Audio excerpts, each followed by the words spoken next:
नमस्कार, स्वागत है आपका एक बार फिर से आपके अपने प्यारे चैनल बेसिक शिक्षा पर। और बेसिक शिक्षा में जो है आज मैं बताने वाला हूं आप लोगों को न्यूमेरिकल एबिलिटी जो है इसकी जो है बचे हुए 15 दिन में रिमेनिंग 15 डेज में स्ट्रेटेजी क्या हो सकती है, कैसे आप तैयारी करेंगे, आपका एक्शन प्लान क्या हो सकता है जिससे अच्छा स्कोर आप कर पाए, मैक्सिमम क्वेश्चन कर पाए, इवन इफ सारे क्वेश्चन आप कर पाएंगे। इसके लिए बचे हुए दिनों में एक अच्छी खासी प्लानिंग रणनीति के साथ आपको जो है आगे बढ़ना पड़ेगा, तभी जाकर के जो है आपका सिलेक्शन जो है हो पाएगा। अच्छे नंबर के साथ में अच्छी रैंक आएगी आपकी और अच्छी यूनिवर्सिटी, मनचाही यूनिवर्सिटी मिल जाएगी। तो आज हम लोग बच्चों न्यूमेरिकल स्ट्रेटजी का जो है टाइम प्लान क्या है उसके ऊपर बात करेंगे कि कैसे आप जो है सिस्टमेटिक वे में पढ़ाई करेंगे, क्या करेंगे तो आपका जो है सिलेक्शन होने के चांसेस जो है बढ़ जाएंगे, प्रोबेबिलिटी उसकी बढ़ जाएगी। ठीक है बच्चों, चलो तो बात करने हैं, पॉइंट टू पॉइंट बात करेंगे कि क्या क्या चीजें आपको करनी है, क्या क्या चीजें नहीं करनी है। जो करना है वो तो जरूरी है ये है,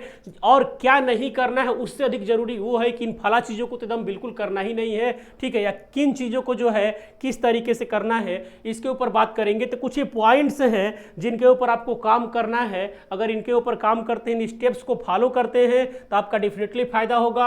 अवॉइड एग्जाम स्ट्रेस, मतलब एग्जाम का जो स्ट्रेस है कि एकदम बच्चों के मन में, जैसे क्लासेस में भी कई सारे बच्चे कमेंट करते हैं हवा बना हुआ है, ठीक है ना, तो वो ऐसे हवे से बचिए। और इसमें जो है लिखने का मतलब, बताने का मतलब ये है इस टाइम आपके आसपास, वो आपके फ्रेंड सर्कल में हो सकता है, फैमिली में हो सकता है, या कोई रिलेटिव हो सकता है जो बहुत सारी निगेटिव बातें करते हैं, अरे तुझसे नहीं होगा, तू क्या कर पाएगा, ऐसे लोगों से, यार इतने दिन में कैसे कर सकते हैं, ऐसे लोगों से बचिए। ठीक है ना, बेसिकली क्या है, अवॉइड एग्जाम स्ट्रेस। तो एग्जाम स्ट्रेस का मतलब जो एक आपके दिमाग में निगेटिव विचार आ रहा है वो तो आ ही रहा है, उससे भी आपको बचना है, और ऐसे लोगों से भी बचना है जो स्ट्रेस को बढ़ा रहे हैं। ठीक है ना, तो अपने आप को सुरक्षित रखिए, ऐसे लोगों की पहुंच से दूर रखिए, जस्ट लाइक कोरोना वायरस। ठीक है ना, बात समझ में आ रही है। चलो बच्चों, तो कोरोना की तरह ऐसे लोगों से फिलहाल बचिए, है पॉजिटिव वाइब्स, और ऐसे लोगों के संपर्क में आइए। ऐसी कुछ आप जो है कि मोटिवेशनल वीडियोस देख सकते हैं, मोटिवेशनल बुक पढ़ सकते हैं, या ऐसे लोगों से जो आपको जो है मोटिवेट कर देते हैं। कोई ना कोई लाइफ में होता है कि आप जिस दिन बहुत परेशान होते हैं, 2-4 मिनट आपसे बातें कर लेता है तो आपके अंदर लगता है कि एक एनर्जी आ गई है, बूस्ट हो गया है, ठीक है ना,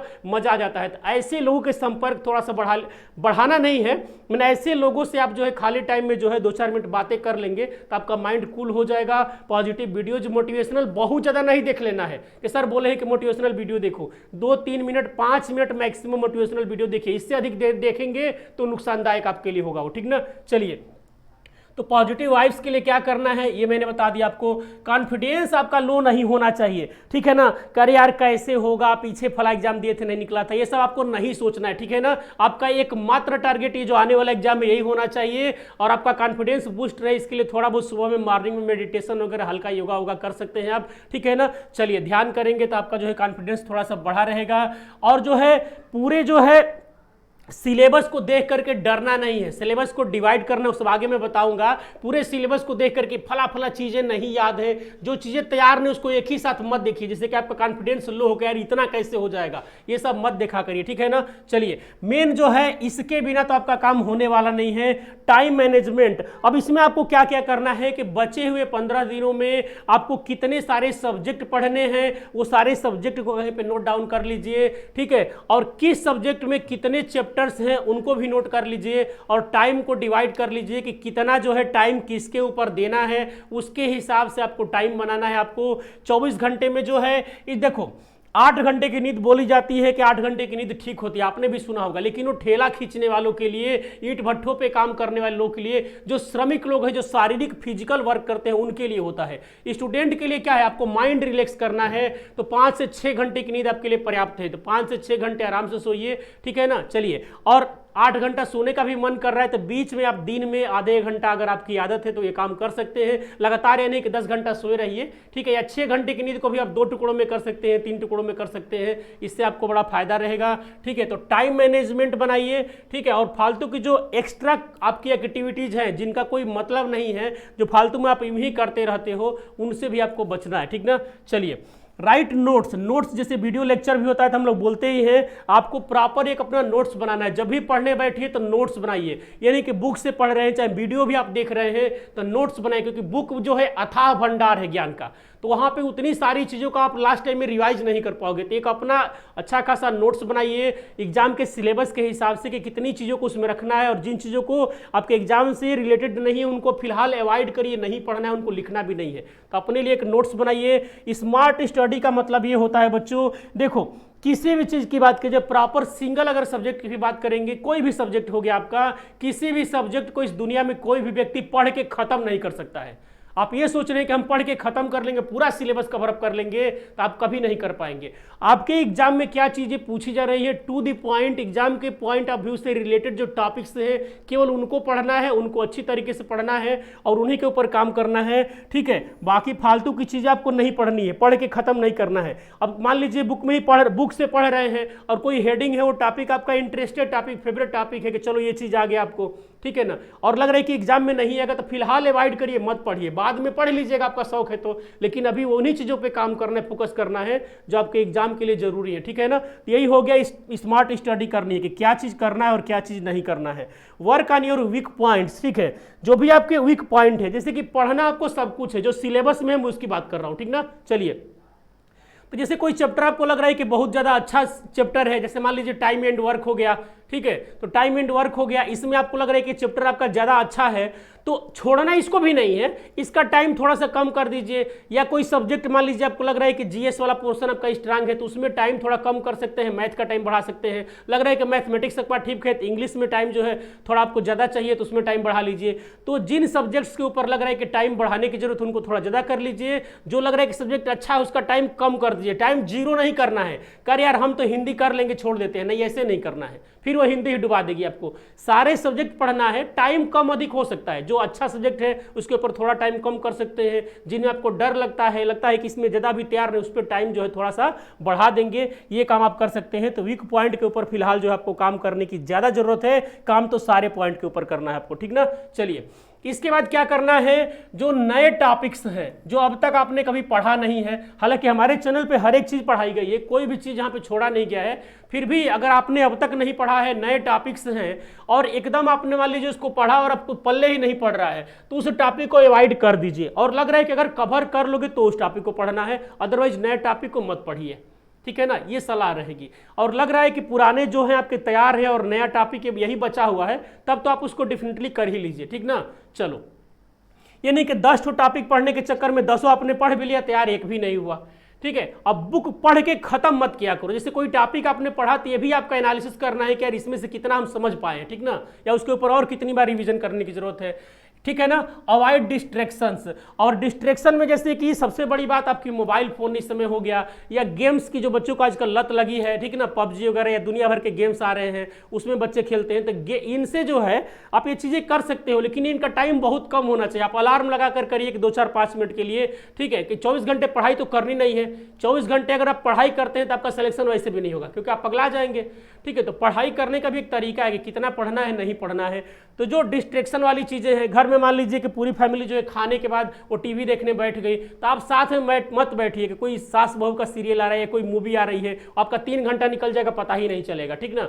तो जो डिस्ट्रैक्शन वाली चीज़ें हैं तो उनको ये भी मान के शुरू नहीं करना है कि बस 2 मिनट करूंगा, उनको करिए ही मत, शुरू ही नहीं करना है, स्टार्ट में ही अवॉइड कर दीजिए कि यार ये चीज़ नहीं करनी है, यहाँ पे नहीं बैठना हमको, ठीक है ना। या कोई ऐसे फ्रेंड्स हैं जो फालतू में डेली शाम को आपको 4 घंटा घुमा देते हैं, 2 घंटा घुमाते हैं, उनसे भी फिलहाल बचने की जरूरत है। बाद में आप ज्वाइन कर लीजिएगा उनकी पार्टी को, ठीक ना। चलो भैया, और ये चीज, इसकी बात कर रहे हैं हम लोग, जो भी चीज आप पढ़ाई कर रहे हो, तो जैसे 24 घंटे के टाइम में, जैसे 24 घंटे का टाइम आपके पास है, 24 घंटे में सपोज आपने 10 घंटे पढ़ाई के लिए लिखा है, या 12 घंटे आपने डिसाइड किया है कि 12 आवर मेरे को पढ़ाई करनी है, तो इसको जो है 3:2 के संबंध में, रेशियो में आप डिवाइड कर लीजिए, ठीक है। कि मतलब मान लो कि जैसे कि 5 घंटे या 12 घंटे हैं, तो 3:2 करते हो यहाँ पर, तो ये हो जाएगा कितना, 12 गुणे आपका 3/5 हो जाएगा, इसको डिवाइड कर देंगे आप, तो 5 2.4 इंटू कितना हो जाएगा, 3 हो जाएगा, ये 7.2 हो गया। मतलब लगभग जो है आप इतने घंटे पढ़ाई करिए और बाकी का जो समय है उसमें आप रिवीजन कर सकते हैं। मतलब 5 घंटा है तो 3 घंटा उसमें पढ़ाई करिए, 2 घंटा रिवीजन जरूरी है,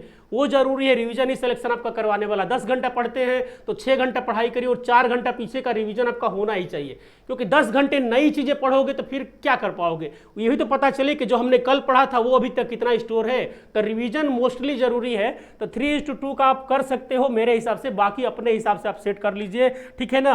रिफ्रेशमेंट एंड रेस्ट होता है, मतलब इसका क्या है, आप मीनिंग नहीं बता रहा हूं, सेंस ये है कि ये नहीं कि सुबह में उठे तो पढ़ने बैठ गए और पढ़े जा रहे हैं, मम्मी खाने के लिए चिल्ला रही है फिर भी आप पढ़े जा रहे हैं, दिमाग में कुछ घुसेगा नहीं, सारी चीजें आप पढ़ के बस खत्म कर रहे हो, लाइनें खत्म हो रही है, दिमाग में कुछ बातें आ नहीं रहता। ऐसे नहीं करना है।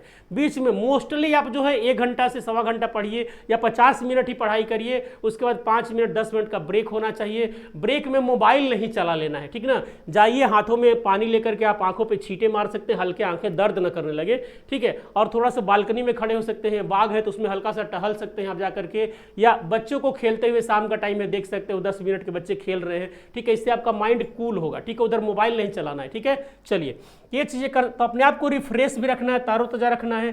थोड़ा सा जो है कि इसमें भी सुबह में मेडिटेशन कर सकते हैं, दिन में भी बीच में आप जैसे कि 3-4 घंटे पढ़ाई कर लिए हैं, गैप कर करके ही 1 घंटा पढ़ा, फिर 10 मिनट गैप किया था, फिर 1 घंटा पढ़ा, 4-5 घंटे की आपकी पढ़ाई हो चुकी है, तो 5-10 मिनट का मेडिटेशन कर सकते हो, ध्यान कर सकते हो। ध्यान में कुछ करना नहीं होता है, कुछ नहीं करना ही मेडिटेशन है, मतलब बैठ गए हैं ना तो कुछ सोच रहे हैं ना कुछ कर रहे हैं, वही मेडिटेशन है आपका। ऐसे कर सकते हैं आप। अगला जो है आपका, ये चीज पे तो जरूर काम करिएगा। ये जो है आजकल के यूथ की बर्बादी का मेन कारण यही है, ये चीज बर्बाद की जा रही है।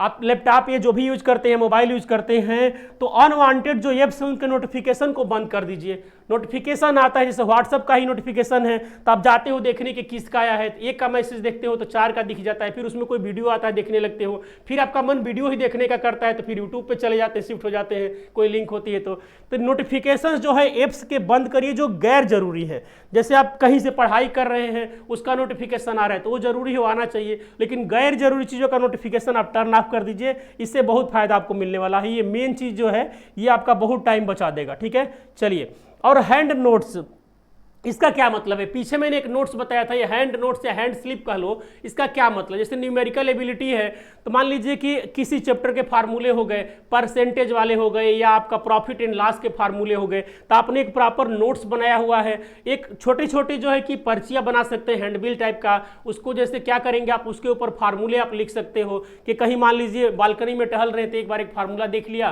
कि यार प्रॉफिट परसेंटेज इक्वल टू क्या होता है, एक बार देख लिया, रटो मत कि यार इतना profit percentage, profit by CP into 100, रटना नहीं है। एक बार देख लिए, दिमाग का काम है, कर रहा है, फिर आप देखे जा रहे हैं कि बच्चे खेल रहे हैं, ठीक ना, तो 10 मिनट में हो गया। या आप जैसे कहीं आप घर में रहते हैं तो घर वाले दिन में कुछ ना कुछ कह ही देंगे, दिन भर पढ़ना ही थोड़ी आपको है, तो कहीं जा रहे हैं तो जेब में आपको स्लिप पड़ी है, तो मान लीजिए कहीं चौराहे पे भी गए, किसी दोस्त से आप 2 मिनट बात कर रहे हैं, चाहे किसी काम से ही गए दुकान पे, एक बार देख लेंगे कि हाँ यार प्रॉफिट परसेंटेज कितना था, तो वो फार्मूले को आप 3 बार 4 बार केवल देख लोगे तो दिमाग में आपके याद हो जाएगा। तो हैंड नोट्स बनाना है, या कोई 1 लाइनर स्टेटमेंट है, ठीक है, तो उस स्टेटमेंट को आप जो है 2-4 लाइनें लिख सकते हैं। 10 ठो पन्ने मत ले लीजिएगा, इसका मतलब ये नहीं है, मैंने 1 से 2, मैंने इतना ही होना चाहिए कि आप जैसे कि कहीं पे घूमने जा रहे हैं आधे 1 घंटे के लिए, तो उसमें 4-5 फार्मूले होने चाहिए, इससे अधिक नहीं होने चाहिए, 5 से अधिक तो नहीं होना चाहिए। ये हैंड नोट्स का मतलब है। आप इसको जो है देख लेंगे 1-2 बार तो चीज़ें आपके जो है दिमाग में, जहन में बैठ जाएंगी। इतनी सारी चीज़ें आपको करनी है, और अगर करते हैं, ठीक है, तो आपका सिलेक्शन डेफिनेटली हो जाएगा। और जो है इसके अलावा जो है हमारा बेसिक शिक्षा का जो ऐप है, उस ऐप के ऊपर जो है हम लोगों ने अभी फिलहाल क्रैश कोर्स शुरू कर दिया है। क्रैश कोर्स का फायदा क्या है? जैसे अभी मैंने इतना समझाया, फिर भी कुछ बच्चों को ये नहीं समझ में आता है कि यार नोट्स कैसे बनाएंगे, शॉर्ट नोट्स कैसे बनाएंगे, या जो मैंने हैंड स्लिप की बात किया, हैंड नोट्स की बात किया, वो कैसे बनाएंगे। तो इन सारी बातों के लिए जो हम लोगों ने ब्रह्मास्त्र बैच शुरू किया हुआ है, और उस ब्रह्मास्त्र बैच में आपके लिए जो है कुछ विशेष चीजें, जैसे BA वाले बच्चों के लिए है कि जनरल टेस्ट में आपका क्या क्या आने वाला है, तो उसमें जीके के अंदर आपका इकोनॉमिक्स हो गया, हिस्ट्री हो गया, पॉलिटी, जियोग्राफी हो गया, पूरा इकोनॉमिक्स आपका 3 लेक्चर में खत्म कर दिया गया है। यानी एकदम टू द पॉइंट, एग्जाम के पॉइंट ऑफ व्यू से एकदम इंपॉर्टेंट चीजें पढ़ाई गई है। 3 लेक्चर में आपका इकोनॉमिक्स है। हिस्ट्री आपकी पूरी की पूरी हिस्ट्री को 10 लेक्चर में, मैंने पूरी हिस्ट्री का सेंस आपके एग्जाम के सिलेबस की मैं बात कर रहा हूं, ठीक ना। चलिए, पॉलिटी आपकी 6 लेक्चर में खत्म हो गई, ज्योग्राफी भी 6 लेक्चर्स में खत्म हो गई है।